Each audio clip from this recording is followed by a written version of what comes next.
Bonjour à tous. Alors aujourd'hui, je vais vous parler d'un café qui vient d'une zone de production qu'on connaît pas forcément, enfin qu'on n'a pas forcément l'habitude de voir en termes de production de café, pourtant très réputé.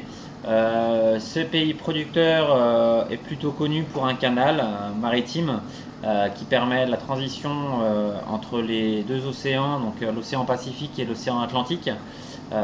Donc en fait, je vais vous parler du Panama. Euh, Effectivement, le canal du Panama très connu pour pouvoir naviguer entre ces deux océans. Là, évidemment, on ne va pas parler de bateau, mais plutôt de café. Donc aujourd'hui, je vais vous présenter le Panama Carmen Estate.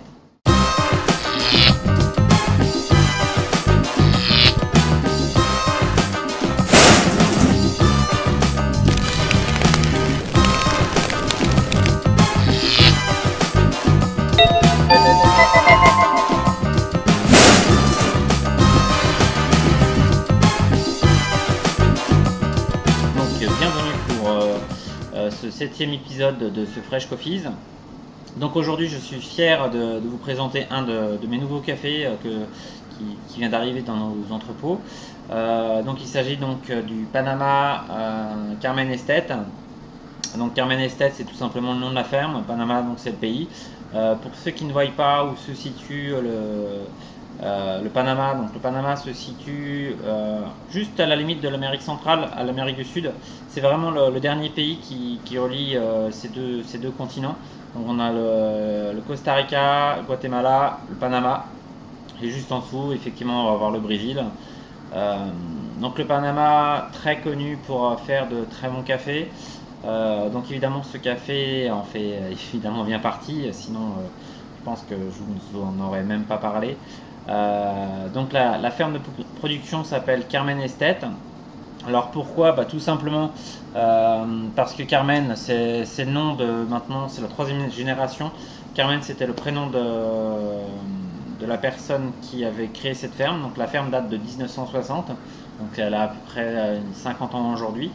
Donc le nom c'était Elfrain, donc Carmen Franceschi. Alors désolé pour la prononciation, c'est peut-être pas tout à fait ça, mais n'empêche que c'est ces noms-là. Donc voilà, ça fait donc 50 ans qu'ils produisent ce café. Donc là, c'est la troisième génération de famille qui continue à produire ce café dans cette ferme. Ils sont vraiment dans l'application de bons cafés. En 2003, ils ont rejoint carrément le Rainforest Alliance, qui est un organisme plutôt certifié bio dans ces choses-là. Concrètement, l'utilisation des produits chimiques, à éviter absolument, ils ne l'utilisent carrément pas même. Ils recyclent vraiment tous les déchets organiques que le traitement du café pendant la production le recycle en fait, pour refaire de l'engrais derrière. La partie pareil éducation des exploitants, conditions de travail, c'est quelque chose qui est très important pour eux. Donc voilà, donc en 2003 ils ont rejoint cette Rainforest Alliance.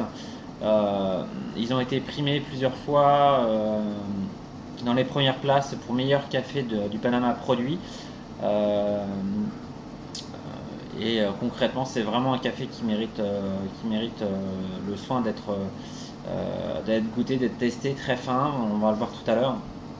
Donc c'est une production qui se situe entre 1700 et 2000 mètres sur le volcan qui s'appelle Barú. C'est complètement en fait dans l'ouest du Panama, à la limite justement du Costa Rica. Donc on est vraiment dans les conditions idéales avec une pluviométrie, un sol volcanique mais argileux qui permet vraiment d'avoir un sol vraiment très riche et qui favorise vraiment ce type de café. Voilà, j'ai à peu près tout dit sur ce café. Il mérite vraiment d'être testé, goûté évidemment. Voilà. Donc je vous propose de passer maintenant à la partie donc, dégustation. Donc je vous dis à tout de suite. Donc me revoilà pour la partie donc, dégustation donc, de ce Panama Carmen Estate. Donc on va toujours rester sur le même principe. Expresso, cappuccino et filtre. Donc pour le coup le filtre aujourd'hui j'ai utilisé l'Aeropress. Donc c'est entre un résultat là, je suis un peu sur la type italienne, on va dire. Donc c'est pas tout à fait de l'expresso, mais c'est pas tout à fait du filtre non plus. Donc en ce qui concerne la mouture, ce qui est sûr, c'est que ce café, quand vous allez le moudre, vous allez tout de suite vous rendre compte qu'il y a vraiment des arômes qui se dégagent vraiment intensément. C'est vraiment fabuleux. Il y a des notes florales, chocolat, vanille. C'est vraiment le paradis des arômes qui s'échappent de ce café-là. C'est impressionnant. C'est vrai que c'est vraiment très beau café. Point de vue arôme, c'est vraiment sympa. Donc point de vue goût maintenant. Donc là je vais commencer donc par le filtre, donc qui est fait à partir de l'aéropress. Donc là j'ai un volume à peu près de 10 centilitres pour 14 grammes de café, donc quelque chose d'assez serré quand même.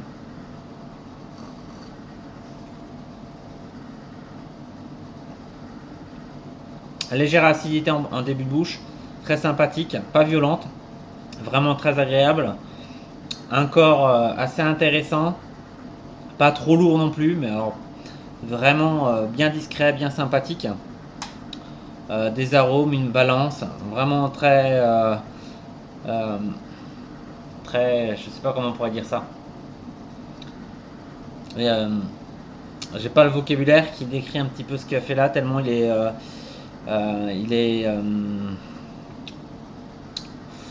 je sais pas, il est vraiment très bon quoi. Il est très fruité quoi. Il est vraiment sympa. Fruits rouges, le chocolat, je le sens pas mal quand même. Euh, J'irais une pointe d'ananas moi dedans. Euh,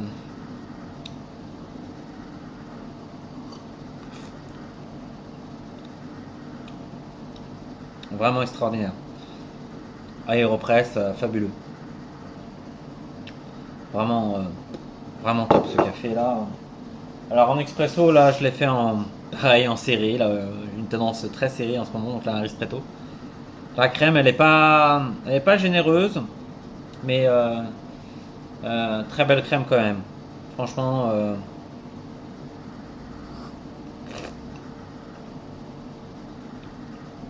on sent toujours cette acidité en début de bouche, très agréable, toujours pas violente, qui s'efface quasiment instantanément pour laisser place à la rondeur de ce café. Très. Ah, j'ai vraiment pas le mot. Là, je crois qu'il faut le goûter pour s'en rendre compte. Vraiment très bien équilibré, une très bonne balance. Acidité, amertume, vraiment très sympa. Euh, euh, franchement, franchement très bon quoi. Je crois que ça doit être un de mes meilleurs cafés que j'ai pu déguster.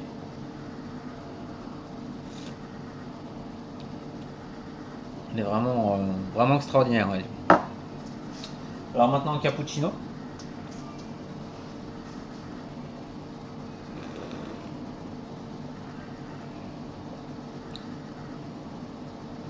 Cappuccino il est pas mal aussi.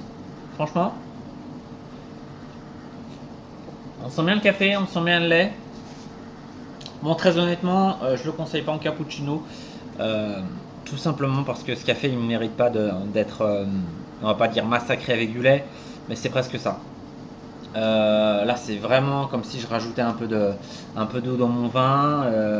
Ça casse un peu quelque chose. Là, c'est vraiment un très beau produit à la base. Rajouter du lait, je trouve ça vraiment dommage. Il est bon, euh, mais je pense que c'est pas la meilleure offre à faire à ce café-là. Moi, je vous conseille vraiment de le boire en pure origine. Il est vraiment extraordinaire. Euh, il se contente à lui-même là.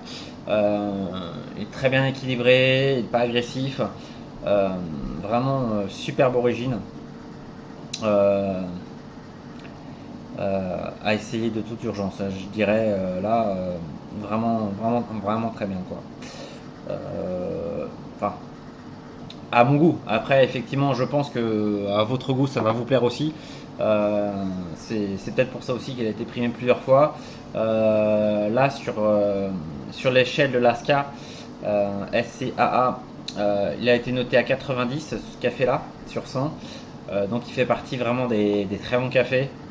Et on comprend pourquoi, parce qu'il est vraiment très bien équilibré, très bon, très fruité. Euh, il mérite vraiment son petit détour. Vraiment très beau, très belle rencontre avec ce café. Donc voilà. Bah écoutez, moi je j'ai plus qu'à vous dire, laissez-vous convaincre pour essayer ce café, mais je pense que lorsque vous allez ouvrir le sachet, vous allez tout de suite vouloir le consommer tout de suite, et je le comprends tout à fait. Je vous conseille quand même de l'utiliser d'abord en filtre, et vraiment extraordinaire en filtre, vraiment très doux, très sympa. L'expresso est un bonus, mais c'est vraiment un café extraordinaire. Voilà pour ce Panama Carmen Estate. Donc je vous dis à très bientôt et puis la prochaine fois. Ciao, bye bye.